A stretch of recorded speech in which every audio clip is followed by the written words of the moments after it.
In today's video, I'm going to teach you how to delete your Constant Contact account.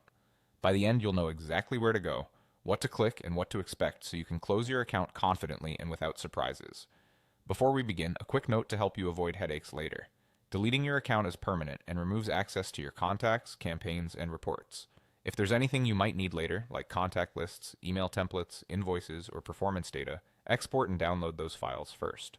It's also a good idea to double check your billing cycle so you understand when access ends and how charges are handled according to Constant Contact's policies. Let's get started. First, log into your Constant Contact account. Once you're on the dashboard, look toward the top right for your profile menu and open Account Settings. This is the central place for all the administrative details tied to your account, including user roles, security, and billing. Inside Account Settings, go to Billing and Plan. This section shows your current subscription, plan details, and invoices.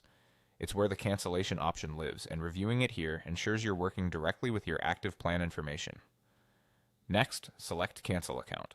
Depending on your screen size or interface updates, you might see this as a button or link near your plan summary, often toward the bottom of the page.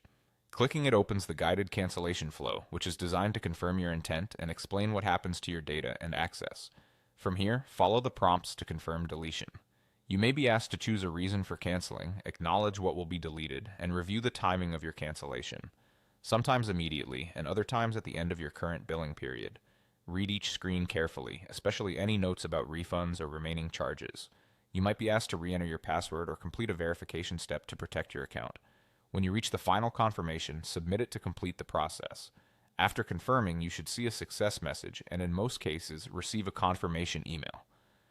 If your access remains active until the end of your billing period, avoid creating new campaigns or importing new contacts you plan to keep, since the account will still be closing. That's all there is to it. Log in and open Account Settings, go to Billing and Plan, choose Cancel Account, and complete the on-screen confirmations. Take a moment to save any important data first, and you'll have a smooth, secure wrap-up.